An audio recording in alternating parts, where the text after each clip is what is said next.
College में पढ़ने वाले छात्र अगर पढ़ाई के साथ साथ समय निकालकर गरीब बच्चों को भी पढ़ाएं तो हुआ ना एक पंथ दो काज। इसी कहावत को सार्थक कर रहे हैं हंसराज कॉलेज के कुछ ऐसे छात्र जो गरीब बच्चों को पढ़ाने में लगे हुए हैं, जिन्हें दिल्ली विश्वविद्यालय में पढ़ाकू ग्रुप के नाम से जाना जाता है। पढ़ाकू ग्रुप की इसी पाठशाला पर देखिए हमारी खास रिपोर्ट। यह है दिल्ली विश्वविद्यालय का हंसराज कॉलेज, जहां के छात्र पढ़ने के साथ साथ गरीब बच्चों को भी पढ़ा रहे हैं। पढ़ाकुओं का ये ग्रुप कॉलेज के आसपास के ऐसे बच्चों को निःशुल्क पढ़ाते हैं जो सरकारी स्कूल में पढ़ाई करते हैं। ये पढ़ाकू ग्रुप ऐसे ही गरीब बच्चों को स्कूली पाठ्यक्रम के साथ ही वाद विवाद प्रतियोगिता, खेलकूद, संगीत और नृत्य के बारे में जानकारी देते हैं। ये पाठशाला हर रोज 3 से 5 बजे तक लगती है। ये सभी बच्चे पहली से लेकर 12वीं कक्षा के होते हैं। ये खुद तो पढ़ाई करते हैं, इनके दिलो दिमाग पे एक छाया है कि जो गरीब बच्चे हैं उनको कैसे पढ़ते होंगे। तो इन्होंने ये कोशिश करी है गरीब आसपास के बच्चों को, रिक्शा वालों के, चौकीदारों के और स्वीपर्स के बच्चों को ये पढ़ाते हैं, जो पहली नर्सरी कक्षा से लेके 12वीं कक्षा तक। ये पढ़ाकू इन गरीब छात्रों को जितनी जिम्मेदारी से पढ़ाते हैं उतना ही इनको दुलारते भी हैं। इनसे मिलने वाले स्नेह के बारे में ये बच्चे कहते हैं कि यहाँ पे बहुत अच्छे से पढ़ाया जाता है, यहाँ पे दीदी प्यार भी करते हैं, यहाँ पे शिक्षा मुफ्त में मिलती है, यहाँ पे अच्छे से पढ़ाया भी जाता है और खिलाया भी जाता है। इस पाठशाला के नींव कॉलेज के कुछ छात्र छात्राओं ने कैंपस में काम करने वाले स्वीपर और मजदूरों के बच्चों को पढ़ाने से शुरू की थी। आज इस पाठशाला में 35 से 40 छात्र पढ़ते हैं। छात्रों का ये पढ़ाकू ग्रुप एक बच्चे की जिम्मेदारी लेता है। शुरू में बच्चों को हम बुला के लाए थे जब ये शुरू हुआ था, और बच्चों को हम ऐसे ही कॉलेज में कहीं भी पार्क वगैरह में बिठा के पढ़ाते थे। यहाँ पे हर बच्चे पे अलग से ध्यान दिया जाता है। एक वॉलंटियर एक ही बच्चे पे ध्यान देता है, एक ही को पढ़ाता है। आज के इस भौतिकवादी युग में जहाँ युवाओं को अपने आप से फुर्सत नहीं है, ऐसे में इन शिक्षा प्रहरियों का यह कदम किसी उम्मीद से कम नहीं। अपने लिए तो सभी काम करते हैं, अब हम भी करते हैं, ये भी करते हैं। इंसान अपने लिए जी रहा है, पर दूसरों के लिए काम करने वाले बहुत कम मिलते हैं। इस पाठशाला में जहां इन गरीब बच्चों के जीवन में बदलाव की बयार बह रही है, वहीं यह कदम आने वाली पीढ़ी के लिए एक सीख भी है। ब्यूरो रिपोर्ट के साथ रवि यादव, शुभ समाचार। आइए मिलवाते हैं खद्दर के सफेद कुर्ता और पैजामा से अलग पैंट और टी शर्ट में बच्चों को पढ़ाते एक ऐसे विधायक से जो पिछले 34 सालों से बच्चों को पढ़ाकर उन्हें बैंक का अफसर बना रहे हैं। इनकी पढ़ाई करीब 1 लाख छात्र आज बैंक के विभिन्न पदों पर कार्यरत हैं। पेश है एक रिपोर्ट। आंखों पे चश्मा और घुंघराले बाल, पैंट और टी शर्ट पहने ये हैं मध्य प्रदेश रतलाम सीट के विधायक पारस सकलेचा, जो गरीब प्रतियोगी छात्रों को बैंक की परीक्षा पास करने के गुर देने में लगे हुए हैं। सकलेचा परीक्षा पास करने का गुर बिल्कुल निःशुल्क सिखलाते हैं। विधायक तो हर कोई बन जाता है, बट जो दादा जो कर रहे हैं हम लोगों के लिए, युवा वर्ग के लिए, वो बहुत अच्छी चीज़ है। यहाँ आने के पहले देखा जाए तो कुछ रीजनिंग का तो ABCD बतानी थी, और अब रीजनिंग में वो मतलब 50 में से 48-7 के समथिंग सही हो रहे हैं। का पढ़ाने का जो तरीका है, मीन्स मतलब दिमाग तक तो सबके पहुँच जाता है, बट दादा का जो हर्ट तक पहुँच जाता है। सकलेचा की यह पाठशाला पिछले 34 वर्षों से चल रही है, जिसमें पढ़कर न जाने कितने बच्चे किन किन बैंकों में ऑफिसर बन गए। सकलेचा कहते हैं कि उन्हें बच्चों को पढ़ाने से ऊर्जा मिलती है। आज लगभग 150 से ज़्यादा स्थान अभियान चल रही है। 1 लाख से ज़्यादा बच्चे सिलेक्ट हो गए हैं, और अभी भी निरंतर वो संख्या निरंतर बढ़ती जा रही है। और सभी मकसद एक ही है कि ज़्यादा से ज़्यादा नौजवानों का करियर बनाना। मध्य प्रदेश के रतलाम नगर में 1977 में युवाम नाम से शुरू हुई ये पाठशाला हर दिन लग रही है। वक्त के साथ छात्रों की संख्या बढ़ती गई है। आज 1200 बच्चे यहाँ बैंक की परीक्षा पास करने की कोचिंग लेते हैं। आज भी रतलाम के अंदर जो 1200 बच्चे पढ़ रहे हैं, उसमें से 500 से 400 बच्चे बाहर गांव से आके यहाँ रह के हॉस्टल में पढ़ रहे हैं। पिछले 34 वर्षों में इस शिक्षा का असर देश भर में फैल गया है। आज सैकड़ों प्रतिभाशाली निर्धन बच्चे युवाओं में विधायक जी की क्लास अटेंड करते हैं और ऑफिसर बनने का सपना हकीकत में ढालते हैं। ब्यूरो रिपोर्ट, शुभ समाचार। पढ़ने लिखने और खेलने कूदने की उम्र में अगर किसी बच्चे को काम करने के लिए मजबूर होना पड़े तो समाज के लिए इससे बड़ी विडंबना क्या हो सकती है। आज भारत इसी विडंबना से जूझ रहा है।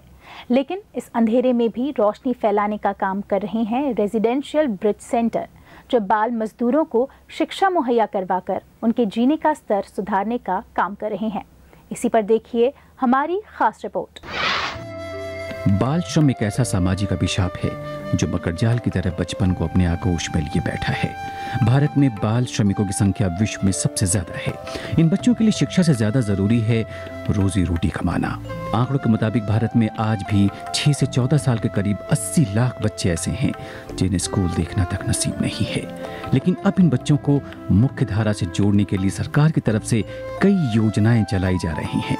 बिहार सरकार और यूनिसेफ के संयुक्त प्रयास से शुरू की गई रेजिडेंशियल ब्रिज सेंटर ऐसी ही एक योजना है जिसके जरिए बाल मजदूरों को बेसिक शिक्षा मुहैया कराई जा रही है। इन सेंटर्स में इनोवेटिव तरीके से पढ़ाई करवाई जाती है। इस सेंटर्स में बच्चों को शुरुआती शिक्षा दी जाती है जिससे ये बच्चे किसी भी स्कूल में जाकर पढ़ाई कर पाएं और अपने को पिछड़ा हुआ महसूस न करें। मैं यहाँ तक सोचती हूँ कि ये लोग किसी तरह से पढ़ लिख जाएगी तो अपना भविष्य बना सकती है। 11 महीने के इस प्रोग्राम में बच्चों के ऊपर किताबों का बोझ नहीं होता, बल्कि यहाँ कार्ड्स के जरिए इन्हें अलग अलग विषय पढ़ाए जाते हैं। तस्वीरों और आसान तरीकों से इन बच्चों को हिंदी, अंग्रेजी और गणित की मूलभूत शिक्षा दी जाती है, जिसके बाद ये बच्चे किसी भी स्कूल में जाकर पढ़ाई कर सकते हैं। This is one of the interventions where we are going to reach, or we are reaching to the most excluded communities, not only in terms of access, enrollment, retention, but also in terms of quality of learning happening in the classroom. 2 जून की रोटी के लिए जद्दोजहद करने वाले बच्चों के लिए एक बड़ा बदलाव है जो उनकी सोच भी विकसित कर रहा है। इतना ही नहीं, इस बदलाव का स्वागत उनके अभिभावक भी कर रहे हैं, जिससे उनका भविष्य वर्तमान से बेहतर हो। हम ये कैसे कह दें कि हमारा वहाँ से पढ़ाई से अच्छा हमारा घर पर है, वो नहीं पढ़ाई से अच्छा हमको घर पर है। हमको पढ़ाई पढ़िए, अपना सीख लीजिए। समाज के अति पिछड़े वर्ग से आने वाले इन बच्चों को इस योजना के तहत एक नया आयाम मिलता है, शिक्षित होकर न सिर्फ अपना बल्कि अपने परिवार का भविष्य संवारने का। ब्यूरो रिपोर्ट, शुभ समाचार।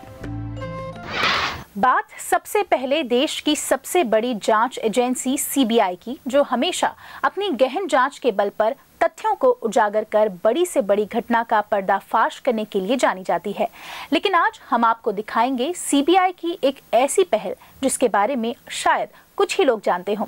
जी हां, हम बात कर रहे हैं सीबीआई पाठशाला की, जहां छात्रों को भ्रष्टाचार विरोधी पाठ पढ़ाया जा रहा है। सीबीआई की इसी पाठशाला पर देखिए हमारी एक्सक्लूसिव रिपोर्ट। तारीख 14 अक्टूबर, दिन शुक्रवार। इस दिन दिल्ली में मौजूद केंद्रीय जांच ब्यूरो की लाल ईंटों से बनी पुरानी इमारत में अच्छी खासी तादाद में बच्चों का जमावड़ा नजर आ रहा है। सीआरपीएफ पब्लिक स्कूल के 12वीं कक्षा के तकरीबन 70 छात्र भ्रष्टाचार से लड़ने के बुनियादी नुस्खे सीखने यहाँ आए हैं। इन्हें आपराधिक घटना से तथ्य निकालने के तरीके भी बताए जाएंगे। इनकी पहली क्लास शुरू होती है पॉलीग्राफ लेबोरेटरी टेस्ट से, जहां झूठ का पर्दाफाश किया जाता है। जब इन्हें इसके बारे में बताया जाता है तो हर छात्र इस टेस्ट को आजमाने के लिए बेचैन नजर आता दिखाई देता है, पर खुशकिस्मत तो एक ही निकला, जिसे मशीन पर बिठा बाकियों को ये बताया गया कि इसके जरिए झूठ नहीं बल्कि जांच के दौरान घबराहट पकड़ में आती है। ये ऐसी बात है जिसे बहुत कम लोग जानते हैं। इसके बाद बैलिस्टिक या हथियारों की जानकारी इन्हें दी जाती है। यहाँ से बच्चे फिंगरप्रिंट प्रयोगशाला जाते हैं, जहाँ छात्रों ने पराबैंगनी रोशनी की मदद से बहुरंगीय परत के जरिए उंगलियों के निशानों का जायजा लेना सीखा। फिर बारी थी आपसे काम कराने के बदले रिश्वत की मांग की जाए तो उस घुसखोर को कैसे पकड़ा जाए और कैसे भ्रष्टाचार निरोधक दस्ते को सूचित किया जाए। अब बारी थी वॉइस डिटेक्शन के छोटे से कोर्स के बाद ही कंप्यूटर फॉरेंसिक और जाली दस्तावेजों की पहचान कैसे की जाए। बच्चे एक एक बारीकियों को ध्यान से समझ रहे थे। फिर छात्र नए मुख्यालय की ओर मुखातिब हुए, जहां इन्हें पावर पॉइंट के जरिए एजेंसी के कामकाज को समझाया गया और फिर खुला मंच, जहां डीआईजी सुजीत पांडे के साथ छात्रों को सवालों की बौछार करने का मौका दिया गया। The children, especially class 11, 12, 10th, they are the future of the country. और इनको कहीं ना कहीं यह समझना होगा कि this fight against corruption, ये जो हम CBI and other organisations of the government ये हम कर रहे हैं, ये कैसे करते हैं। डेली ये पढ़ते हैं CBI के बारे में, डेली देखते हैं टेलीविज़न पर, what is this organisation all about, ये केसेस कैसे आते हैं, इनमें इन्वेस्टिगेशन कैसे होता है। So just to involve them so that in future ये भी कहीं ना कहीं they are also a part and parcel of this team in making a dent in this corruption.